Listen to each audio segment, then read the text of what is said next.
Avis vascular centre మన దేశంలోనే the best varicose vein hospital. అమ్మా నమస్తే. నమస్తే అమ్మా. అమ్మా ఉమ్. వెయిట్ లాస్ ఉమ్. అవ్వాలంటే ఎలాంటి మార్పులు చేసుకోవాలమ్మా? వెయిట్ ఎందుకు పుటాన్ చేస్తారమ్మా? అంటే కొన్ని కొన్ని సందర్భాల్లో అయిపోతూ ఉంటారు కదా. అయిపోతుంది. దానికి కొన్ని కారణాలు ఉన్నాయి. ఉమ్, కొంతమందికి జన్మతః జెనెటికల్ గా ఉంటుంది. ఉంటుంది సమస్య. కాకపోతే వాళ్ళు కూడా మరీ ఎక్కువ కాకుండా కాస్త అదుపులో ఉండేట్ చేసుకోవచ్చు. ఉమ్, తర్వాత థైరాయిడ్ ప్రాబ్లం ఉన్న వాళ్ళకి ఉంటుంది ఉమ్, ఉమ్, వెయిట్ వెయిట్ పుట్టింగ్ గా. అప్పుడు దానికి ట్రీట్మెంట్ తీసుకోవడం, దానికి తగినట్టుగా ఏర్పాట్లు చేసుకోవడం ఉంటాయి. ఇంకా లేకపోతే తరచుగా ఎక్కువగా మనకు కనపడుతున్నది ఎట్లాంటిది అంటే, ఏమీ ఆరోగ్య సమస్యలు ఏం లేకుండానే వెయిట్ వెయిట్ పుట్టాను బాగా అవుతాం. పుటాన్ చేయడం కనపడుతుంది. తర్వాత బాలెంతలు ఒకళ్ళు ఆ, ఆ, బరువు పెరుగుతారు. అది కూడా తగ్గాక పిల్లలకి పాలిస్తూ ఉంటే సహజంగా తగ్గుతారు. లేదంటే తర్వాత దానికి ఏర్పాట్లు చూసుకోవాలి. ఉమ్, ఏంటంటే అసలు ఉమ్, వెయిట్ పెరగడానికి కారణం మనం తీసుకున్నటువంటి ఆహారం శరీరంలో శక్తిగా పరిణమించకుండా కొవ్వుగా పేరుకుపోవడమే కారణం. అవును అవును అంతే కదా. అవునమ్మా. అతి మామూలు భాషలో చెప్పుకోవాలంటే అంతే కారణం. ఉమ్, అటువంటిది దాన్ని అది కొవ్వుగా మారకుండా ఏర్పాటు చూసుకోవాలి. ఏం చేయాలి కొవ్వుగా మారకుండా ఉండాలంటే? ఖర్చు చేయాలి. ఖర్చు చేయాలి. ఖర్చు చేయాలి అంటే ఎప్పుడు ఖర్చు చేస్తారు? పగటిపూట పని చేస్తే ఖర్చు చేస్తారు. ఉమ్, అంతే కదా. శ్రమ కల్పించాలి. ఆ, ఇప్పుడు సాధారణంగా ఈ వెయిట్ పుట్ ఆన్ చేసేటటువంటి వాళ్ళు 2-3 తరగతులకు చెంది ఉంటారు. ఓకే అమ్మా. ఒకటి రాత్రిపూట బాగా తినేవాళ్ళు. ఉమ్, ఉమ్, 2 కూర్చున్న చోటు నుంచి కదలకుండా పనిచేసేవాళ్ళు. ఓకే అమ్మా. ఉమ్, ఉమ్? ఉమ్, ఇంకొకళ్ళు అసలు అవసరం ఉన్నా లేకపోయినా 24 గంటలు నోరనే మిల్లు ఆడుతూ ఉండేవాళ్ళు. 3 రకాలు. అవును అవును.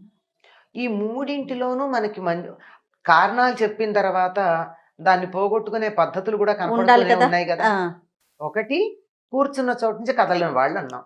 అంటే సాధారణంగా వీళ్ళు సాఫ్ట్వేర్ వాళ్ళు. సాఫ్ట్వేర్ వాళ్ళు కావచ్చు, ఇంట్లో పని పాట లేకుండా కూర్చునేటటువంటి వాళ్ళు కావచ్చు, మాకు బాగా ఉంది అతిశయంతో పని వాళ్ళని దగ్గర పెట్టుకుని టీవీ రిమోట్ కూడా వాళ్ళు తీయడానికి బద్దకించి పక్కనున్నటువంటి వాళ్ళతో ఛానల్ మార్చమని చెప్పేవాళ్ళు ఉన్నారు. ఉమ్, ఉన్నారా? ఉన్నారు. అటువంటి వాళ్ళకి చాలా మరి తిన్న ఆహారం ఏమవ్వాలి? అరగాలి. శక్తిగా మారితే ఖర్చు అవ్వాలి కదా. అవును. శక్తిగా మారకపోతే ఏమవుతుంది? లోపల కొవ్వుగా పేరుకుపోతుంది. ఉమ్, అందుకే ఆ రిమోట్ వచ్చిన కొత్తల్లో ఒక చిన్న మాట చెప్పారు. వెయిట్ లాస్ కి ఒక టెక్నిక్ చెప్తున్నాము. రిమోట్ పక్కన పెట్టి ఛానల్ మార్చాలన్నప్పుడల్లా మీరు టీవీ దగ్గరికి వెళ్ళి మార్చుకోండి. ఒకప్పుడు అట్లాగే ఉండేది కదా. అవును. అలా టీవీ దగ్గరికి వెళ్ళి ఛానల్ మార్చినప్పుడన్నా మనకి కొంతన్నా లేచిన యాక్టివిటీ ఉంటుంది. ఉంటుంది కాబట్టి. అంటే దానివల్ల పెద్దగా శ్రమ తగ్గుతుంది, ఎక్కువగా ఖర్చు అయిపోతాయి క్యాలరీస్ అని చెప్పలేం, కానీ అసలు కదలకుండా కూర్చోవటం కన్నా నయం కదా. అవునమ్మా. అంచేత చురుకుగా పనిచేయడం అన్నది మొదలు పెడితే ఈ మధ్య కాలంలో కార్పొరేట్ ఆఫీసుల్లోనూ తర్వాత ఈ ఎంఎన్సీల్లోనూ వాటిల్లో కూడా అంటే ప్రస్తుతం 2 ఏళ్ల నుంచి ఎక్కువ లేదనుకో, ఇంటి దగ్గరే చేస్తున్నారు. అంతకు ముందు వాళ్ళు చెప్పేవాళ్ళు, వాళ్ళు లేచి ప్రతి హాఫ్ అన్ అవర్కి లేచి 10 అడుగులు వేసి రండి. అంటే దానివల్ల 2-3 ఉపయోగాలు ఉన్నాయి.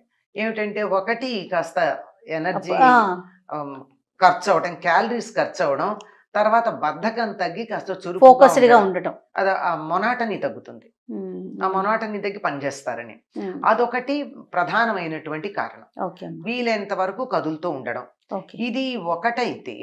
ఇంకొకటి ఏమిటంటే, ఇందాకన్నా మనం వెయిట్ పెరగడానికి కారణం మనం తిన్న ఆహారం ఎనర్జీగా క్యాలరీస్గా అయ్యేది ఖర్చు అవ్వాలి అని. అలా ఖర్చు అవ్వకపోతే కొవ్వుగా పేరుకుపోతుందని. ఎప్పుడు ఖర్చు అవుతుంది?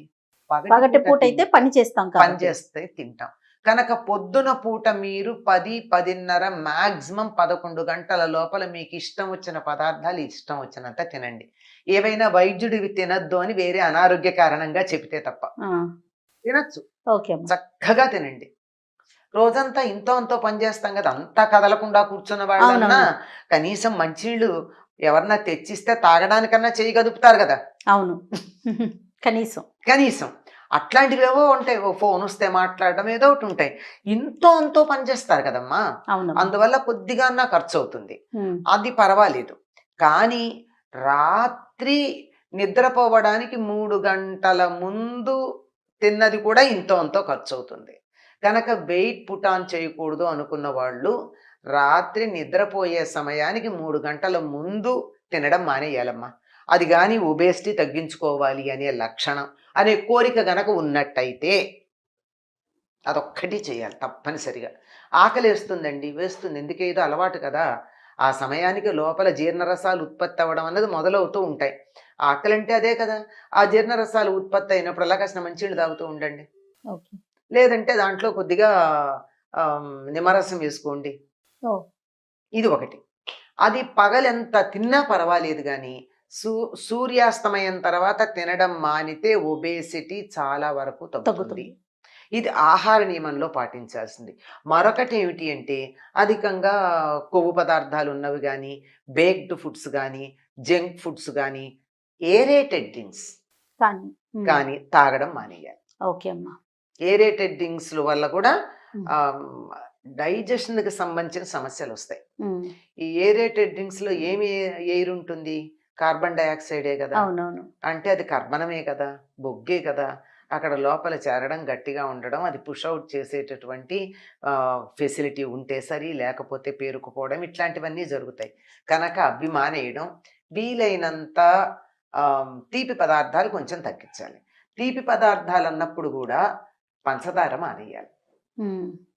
బెల్లం పర్వాలేదు, కొంచెం పర్వాలేదా? తీపి కావాలంటే అది కూడా ఎక్కువని కాదు, కొంచెం పర్వాలేదు. అందువల్ల ఏం చెప్తారంటే తీపి మానేయమంటే నేరుగా మానేయలేరు కనుక కాఫీ టీలు మానేయండి అంటారు. అవును. దానికి మేము మానలేము అనుకుంటే షుగర్లెస్ తాగండి. ఉమ్. తప్పదు అనుకుంటే అందులో కొద్దిగా బెల్లం వేసుకోండి. అంతేగాని పూర్వం బెల్లం కాఫీ తాగేవాళ్ళు కొంతకాలం పంచదార దొరకని రోజుల్లో. ఉమ్. అది బెటర్. కానీ ఇది షుగర్ మానేయాలి, మైదా మానేయాలి, ఉమ్. జంక్ ఫుడ్స్ మానేయాలి, ఏరేటెడ్ డ్రింక్స్ మానేయాలి. ఇవేమీ మానేయకుండా మాకు వెయిట్ లాస్ అంటే ఎట్లా కుదురుతుంది? అంటే ఇది నార్మల్ ఫుడ్ తినేవాళ్ళకి. ఆ. అట్లా కాకుండా నాన్ వెజిటేరియన్ లాంటివి తినేవాళ్ళు ఆ విషయంలో ఎంత జాగ్రత్త పడాలో వాళ్ళకి తెలుసు. అవును. తెలియకుండా ఇవన్నీ తెలిసాక అది ఎందుకు తెలియదు? అదే. తప్పనిసరిగా అది కూడా ప్రత్యేకంగా కొన్ని ఏవో ఉన్నాయి, కొన్ని మాత్రమే పరిమితం అవును. ఒబేసిటీ తగ్గడానికి, మరి కొన్ని ఉండకూడదు అని ఆ రకమైన ఆహార నియమాలు, సమయం పాటించటం అన్న చాలా ప్రధానం. పొద్దున తినదరుగుతుంది కానీ రాత్రి తినది పేరుకుంటుంది. ఉమ్. ఇది ఒకటి. ఇంకొకటి ఆఫీసుల్లో లేచి తిరగడం అని చెప్పేది కాక ఇంటి పనులు హాయిగా చేసుకోండి అందరూ. ఉమ్. చాలా మంది వాకింగ్కి వెళ్ళండి అంటారు. వాకింగ్ ఓకే, ఏమి అందరికీ అక్కడ అంత అవకాశం ఎక్కడుంటోంది? మంచి గాలి ఉండేటటువంటి చోటికి వెళ్ళే వీలే తక్కువ ఉంటుంది కదా. అవును. అవును. అక్కడ కూడా ఎయిర్ పొల్యూషన్ ఉంది, బయటికి రావద్దు అని, పైగా ముక్కుకేమో మాస్కులు అవి పెట్టుకుని వెళ్ళి చేస్తున్నాం. ఉమ్. దాని బదులు ఎవరింట్లో పని వాళ్ళు చేసుకోండి హాయిగా. చాలు. ఒళ్ళొంచి పని చేసుకుంటే, ఇంటి పని చేసుకుంటే దాన్ని మించినటువంటి ఎక్సర్సైజు, జిమ్ లేదమ్మా. అవునమ్మా. అంటే ఇది ఆడవాళ్ళకే కదండి. మగవాళ్ళ సంగతి ఏమిటంటారు? ఉమ్. మగవాళ్ళు ఇంటి పని చేయకూడదని ఎవరు చెప్పారు? ఎవరికైనా. ఎవరైనా చేయొచ్చు. అంటే మళ్ళీ మొహమాట పడ్డా వాళ్ళు చేసే పనులు వాళ్ళకు ఉన్నాయి కదమ్మా. అవును. ఎన్నున్నాయి? అవును. ఇప్పుడు ఇక్కడి నుంచి మార్కెట్కి వెళ్ళి కూరలు తేవాలి. మార్కెట్కి వెళ్ళి కూరలు తేవాలి అంటే ఇమీడియట్గా బండి తీయాల్సిన పని ఏముంది? నడుచుకుంటూ వెళ్ళొచ్చు కదా. చిత్రం ఏమిటంటే బోలెడు దూరం కారులో వెళ్ళి అక్కడికి వెళ్ళి వాకింగ్ చేస్తూ ఉంటారు చాలా మంది. అవును. అక్కడికి వెళ్ళి వాకింగ్ చేసే బదులు ఇంటి నుంచి నడుచుకుంటూ పెడితే ఎంత బాగుంటుంది? ఉమ్.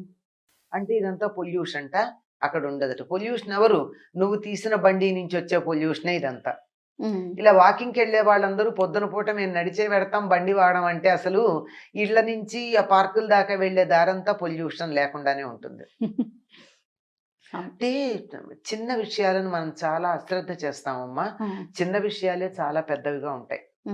పట్టించుకోగలిగితే ఆ చిన్న విషయాల వల్ల వచ్చేటటువంటి ఫలితాలు ఏవైతే ఉన్నాయో అవి ఏ స్థాయిలో ఉన్నాయో చూస్తే ఆశ్చర్యం వేస్తుంది. ఇది ఇలాంటివి కొన్ని పాటించటం ద్వారా, అదీ కాకుండా కూర్చుని చేసేటటువంటి సూక్ష్మ వ్యాయామాలు కొన్ని ఉన్నాయి. అసలు వ్యాయామం చేస్తే మంచిది. వ్యాయామం చేయలేని పరిస్థితుల్లో ఇంటడు ఈ రోజుల్లో చిన్న చిన్న ఇళ్ళే కదమ్మా, ఎంత పెద్దవి ఉంటున్నాయి. పెరడామన్నా తుడవడానికి పెద్దది ఉంటుందా? పెద్దవి లేవు గనక ఇల్లే. పోనీ తిరుగుతామన్నా గుడుగుడు గుంజం గుండే రాగం, ఇంతే ఇళ్ళు. 2 బెడ్రూమ్లు, ఒక హాలు అంతవరకే తప్ప పెద్దదేం ఉండట్లేదు. అటువంటి పరిస్థితుల్లో వ్యాయామమే చేయడం మంచిది. ఇంటి పనులు చేసుకోండి, వ్యాయామం చెయ్యండి. వీలైనంత వరకు కూర్చుని టీవీ చూసే సమయాల్లో దగ్గరికి వెళ్ళి ఆన్ చేయడం, దగ్గరికి వెళ్ళి మారుస్తూ ఉండడం చేయండి. కదలకుండా కూర్చోవద్దు. పైగా చెప్పేది ఏమిటంటే, ఇది నార్మల్గా ఉన్న వాళ్ళకి. బాగా ఒబేసిటీ ఉండి తగ్గాలనుకున్న వాళ్ళు చేసే ఎక్సర్సైజ్ ఏ స్థాయిలో చేయాలంటే చెమట పట్టేంత చేయాలి. అవును. మామూలుగా ఇంట్లో తిరిగితే మనకు బాగానే ఉంటుంది, ఆ శరీరంలో అన్ని కీళ్ళు పనిచేస్తాయి, అన్నవయవాలు పనిచేస్తాయి. కానీ కండ కరగాలి కదా. కండ కరగాలంటే బాగా చెమట పట్టేటట్టు చేయాలి. ఇవి చేస్తే కొంతవరకు తగ్గుతుందమ్మా. మొదటిది ఆహారం, రెండోది సమయం, మూడోది వ్యాయామం. అన్నింటికన్నా గొప్ప వ్యాయామం నడక అని చెప్తారు. మెట్లెక్కాల్సిన చోట లిఫ్ట్ వాడకుండా మెట్లెక్కండి, మెట్లు దిగండి. ఎక్కిన తర్వాత దిగాలి, అదొకటి గుర్తుపెట్టుకోండి. ఎక్కడం ఒకటే చేస్తే పనికిరాదు, దిగడం ఒకటే చేస్తే పనికిరాదు. మోకాళ్ళ దగ్గర సమస్య వస్తుంది. అందుకే ఎక్కి దిగితే బ్యాలెన్స్ అవుతుందా? అంచేత తప్పనిసరిగా 2-3 అంతస్తుల వరకు ఎక్కడం అలవాటు చేసుకుంటే, ఎక్కడం దిగడం అలవాటు చేసుకుంటే దాన్ని మించినటువంటి ఎక్సర్సైజ్ మరొకట్లేదు. నడకని మించింది మరొకట్లేదు. ఇవేవి మాకు అవకాశం లేదు అనేక కారణాలుగా ఉంటాయి కదా. నేను మా ఇల్లు గ్రౌండ్ ఫ్లోరే ఉంది, నేను పైకి ఎక్కర్లా, నా ఆఫీసు లేదు, ఆఫీస్లో ఒకవేళ పనిచేస్తున్నా మెట్లు లేవు, నడవడానికి వీలు లేదు, కుదరదు, అనేక కారణాలుగా వ్యాయామం ఇది చెయ్యండి. ఉచ్ఛ్వాస నిశ్వాసాలు అవి కూడా 7, 8 చెప్తారు. అవన్నీ పక్కన ఎవరైనా ఉండి నేర్పిస్తే చెయ్యాలి. మన దగ్గర ఎవరు లేనప్పుడు ఎలా చెయ్యాలి? కొన్ని ప్రమాదాలకు కూడా దారి తీయచ్చు, అన్నీ కాకపోయినా. ఒక్కడికి ప్రమాదానికి దారి తీయనటువంటిది ఒకటి ఉంది, అదొకటి చేసినా చాలు. ఏమీ లేదు, ఇలా నడుము నిటారుగా పెట్టి కూర్చుని వీలైనంత నెమ్మదిగా గాలి పీల్చి వీలైనంత నెమ్మదిగా గాలి వదలండి వీలున్నప్పుడల్లా. ఎంత నెమ్మదిగా అంటే అంత నెమ్మది. అంటే మళ్ళీ ఊపిరితిత్తుల మీద బరువు పడకూడదు. అంత నెమ్మదిగా 5 సెకండ్లే పీల్చగనుకోను, 5 సెకండ్లే పీల్చు. కానీ చాలా మంది చేసేది ఏమిటంటే పీలుస్తారు కానీ వదలరు అంతసేపు. ఇది అన్ని చోట్ల కనపడుతుందమ్మా. డబ్బు కూడా సంపాదించడం మీద ఇది దృష్టి ఖర్చు పెట్టడంలో ఉండదు. అంచేత అది నేర్చుకోవాలి. ఎంతసేపు పీల్చారో అంతసేపు వదిలేందుకు ప్రయత్నం చేయండి. దగ్గర పెట్టుకోండి వాచ్, స్టాప్ వాచ్. చెయ్యలేరు, అభ్యాసం చేయాలి. అలా నెమ్మదిగా 5 నుంచి 5:30, 6 అలా సెకండ్లు పెంచుకుంటూ కొంచెం సేపు అలా నెమ్మదిగా ఎంతసేపు పీల్చగలిగితే అంతసేపు గాలి పీల్చి, అది నిటారుగా మాత్రం కూర్చోవాలి. అంతసేపు గాలి వదలడం అన్నది ఏ చదువుకుంటున్నా, కంప్యూటర్ పని చేస్తున్నా కూడా చెయ్యొచ్చు. అంటే వంట చేస్తూ, పరిగెడుతూ, నడుస్తూ చేయలేం కానీ కూర్చుని చేసే పనులు ఉంటాయి కదా, అట్లాంటప్పుడు చేయొచ్చు. అట్లా చేస్తూ ఉంటే కూడా చాలా తగ్గేటు ఉంటుంది. జాగ్రత్తగా ఇంకా తెలిస్తే గాలి పీల్చేప్పుడు పొట్ట లోపలికి తీయడం, వదిలేటప్పుడు పొట్టకు బయటికి వదలడం లాంటివి ఎవరన్నా నిపుణుల పర్యవేక్షణతో గనక చేసినట్టయితే మనకి వాకింగ్ చేయడానికి వీలు లేకపోయినా, జిమ్కి వెళ్ళే అవకాశం లేకపోయినా ఇటువంటివి చేసినా సరిపోతుందమ్మా. ఇవన్నీ చాలా మామూలుగా చెప్పేవే. అతిగా ఎక్కువ ఉన్నట్టుగా వైద్యుడి సలహా తప్పదు. నమస్తే. నమస్తే అమ్మా.